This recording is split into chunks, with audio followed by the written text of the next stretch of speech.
محمد ذیشان رفیق آپ کی خدمت میں حاضر ہوں۔ آج بڑی سی اچھی شخصیت ہمارے ہاں میزبان ہے اور آج ان سے ہم بات کرتے ہیں۔ تعارف کے تو محتاج نہیں ہیں، وہ SCR کے بانی ہیں، لاہور سے تشریف لائے ہیں اور جامعہ میں کافی اصلاحات کے حوالے سے ان کے بڑے اچھے کام ہیں اور بڑے اعلیٰ چرچے بھی ہیں۔ چاہے آئیں ان سے بات کرتے ہیں اور ان سے پوچھتے ہیں کہ آج کا جو پروگرام تھا جامعہ شرفیہ میں ان کا کیسا رہا اور سفر ان کا کیسا رہا۔ جی السلام علیکم۔ وعلیکم السلام۔ مولانا صاحب، سب سے پہلے تو آپ اپنا ذرا تعارف کروا دیں کہ آپ نے جو ایک ادارہ SCR کے نام سے متعارف کروایا ہوا ہے اس میں آپ کی کیا خدمات ہیں اور کس طریقے سے آپ اس کو آگے لے کے چل رہے ہیں۔ بسم اللہ الرحمن الرحیم۔ دیکھیے، میں نے جو ادارہ ہی نہیں بلکہ ادارے قائم کیے ہیں، ان کا مقصد یہ ہے کہ ہمارے تعلیمی اداروں میں جو اساتذہ ہیں، جو ایڈمنسٹریٹر ہیں، ان کی جدید نہج پہ تربیت کی جائے۔ ان کی تربیت اس طرح کی جائے کہ وہ دنیا کے کسی بھی جدید ادارے سے ان کا معیار کم نہ ہو سکے۔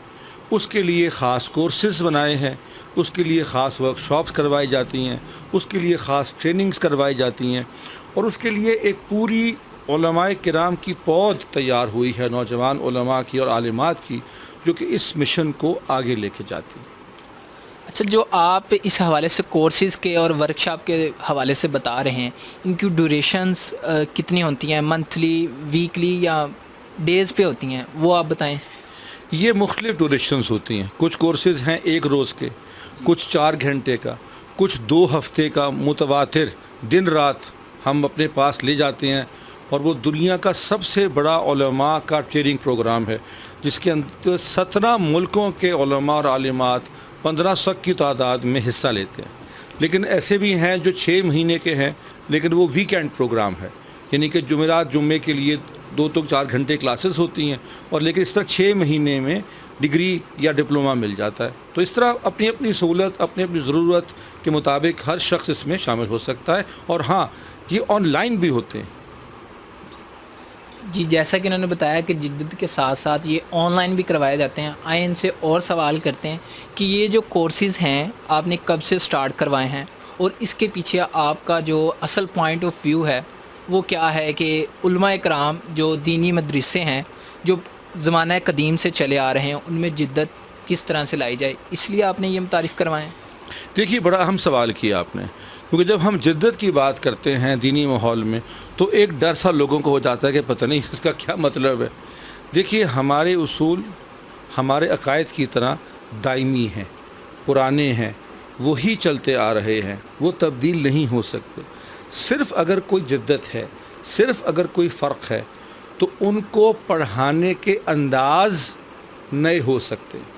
آج کے دور میں ان کو پڑھانے کے ٹولز ہوتے ہیں، جس طرح اب ایک آن لائن ایک ٹول ہے، جس طرح آڈیو ویڈیو ہے، پاور پوائنٹ ایک چیز استعمال آپ کر سکتے ہیں، یہ جو پروجیکٹر ہے، تو یہ ٹولز ہیں صرف۔ تو جدت سے مراد کوئی نئی چیز ہے، خدا نخواستہ کوئی دین میں تبدیلی نہیں ہے، الحمدللہ وہی دین ہے، سب کچھ وہی ہے، بس آج کے نوجوان نسل کو سکھانے اور پڑھانے کا انداز نیا ہے۔ جی، اور آپ اس حوالے سے کیا دیکھتے ہیں کہ جو آج کل کے علماء اکرام ہیں ان کو دنیاوی کاموں میں کس طرح آنا چاہیے، یا کیوں علماء اکرام اس چیز سے تھوڑے پس منظر پہ ہیں کہ وہ ان دنیاوی شعبوں میں نہیں قدم بڑھاتے، جیسے کہ بینکنگ کا ہے، سیاسی ہے، یا کوئی اور کام جس میں علماء اکرام دنیاوی طور پر نہیں آتے؟ دیکھیے، اب میرا خیال ہے کہ بہت بدل گیا ہے زمانہ۔ اب یہ 20 سال ہو گئے بینکنگ کو اسلامائز ہوئے ہوئے، اسلامک سکولز پاکستان اور دنیا بھر میں 40-45 سال ہو گئے کھلے ہوئے۔ اسی طریقے سے حلال کا معاملات ہیں، حلال و حرام جو آپ چیزیں کھاتے ہیں بنی بنائی کارخانوں کی، فیکٹریوں کی۔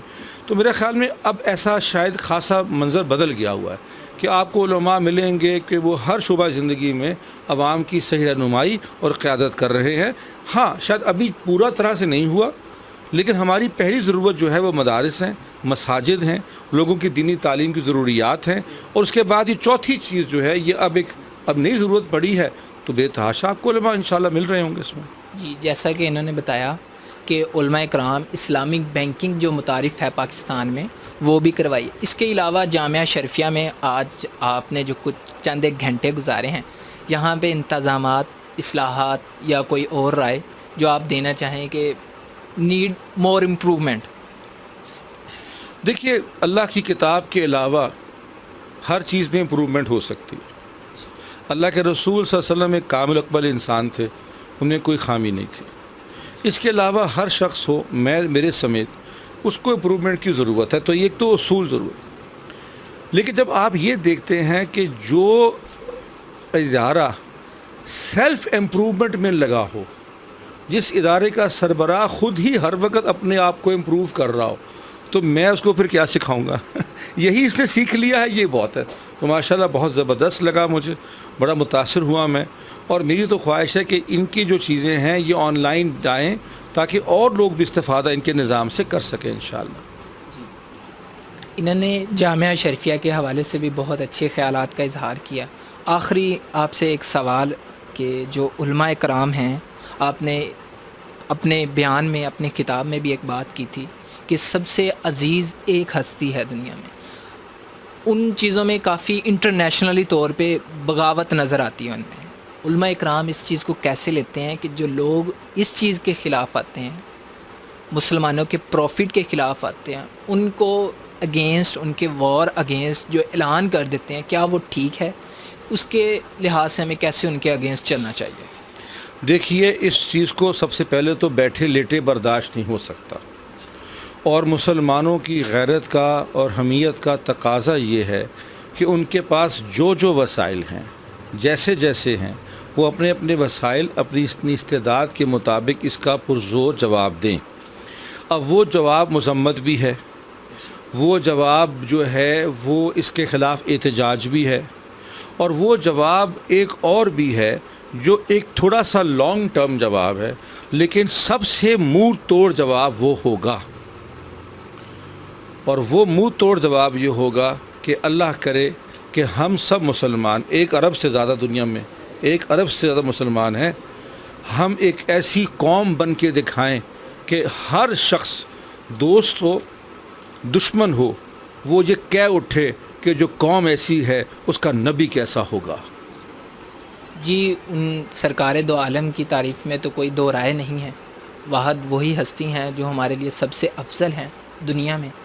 اس آئے ان سے چند ایک اور سوالات کرتے ہیں اس کے بارے میں کہ جو علماء اکرام ہیں آن لائن ٹریڈیشن پہ آ رہے ہیں, تو آپ نے جب یہ شروع کیا تب آپ کو کن جو مسائل ہیں یا پرابلمس جو فیس ہوتی ہیں بندے کو, یا جو ڈکٹیشنز ہوتی ہیں, آپ یہ کر رہے ہیں, یہ غلط ہے, یہ اسلام میں نہیں, ان چیزوں کو آپ کیسے ٹیکل کرنا چاہیں گے؟ دیکھیے, جہاں تک تو لوگوں کی کرٹیسزم ہے, لوگوں کی تنقید ہے, تو تنقید کوئی کسی نیت سے بھی کرے. میں اپنے تمام نوجوان ساتھیوں کو بھی یہ کہوں گا کہ اگر کوئی بھی تنقید کرے تو یہ نہ سوچے کہ اس کی نیت کیا ہے, یہ نہ سوچے کہ اس کا مقصد کیا ہے, بلکہ یہ سوچیں کہ کیا وہ خامی آپ میں ہے تو نہیں.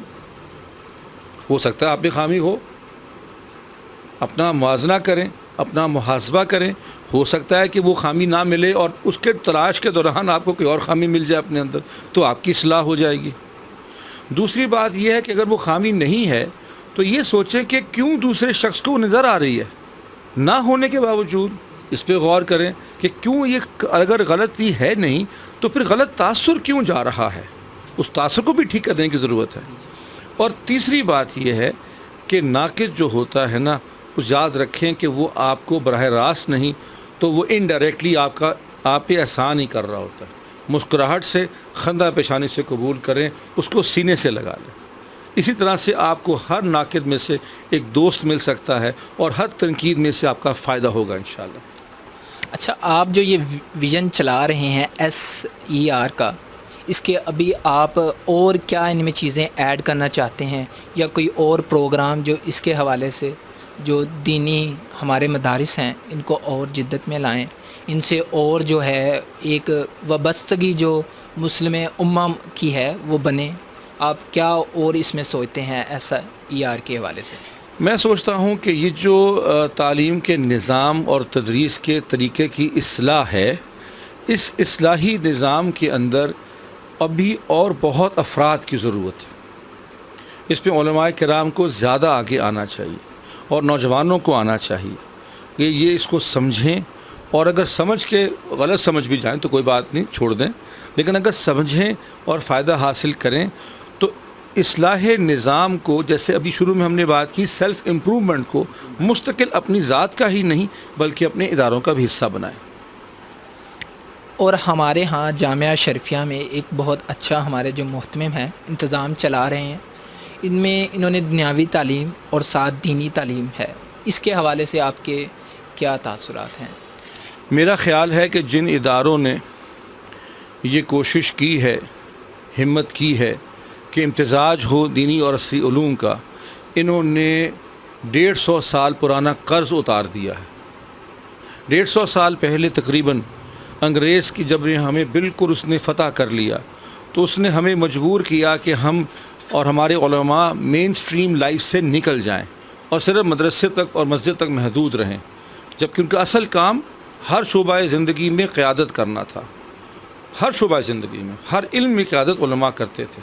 انہوں نے یہ کام ہمارے ساتھ کیا، تو ہمیں پھر مجبور ہو کے علوم دین کی تحفیظ کی خاطر یہ مدارس کو اس دائرے کار تک کچھ عرصے کے لیے محدود کرنا پڑا. اب انشاءاللہ جیسے قدیم مدارس، قدیم جامعات ہوتے تھے، یہ لوگ وہ کوشش کر رہے ہیں، ان کو پوری طرح سراہنا چاہیے اور اللہ تعالیٰ قبول کرے ان کی ہمت کو.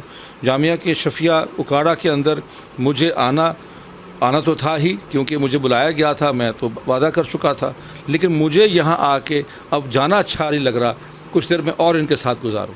یہ تو آپ کی محبت ہے جی. انشاءاللہ جب نیکسٹ ٹائم یہ آئیں گے انشاءاللہ دوبارہ بھی ان سے ایسے ہی سوالات ہوں گے، تو تب تک کے لیے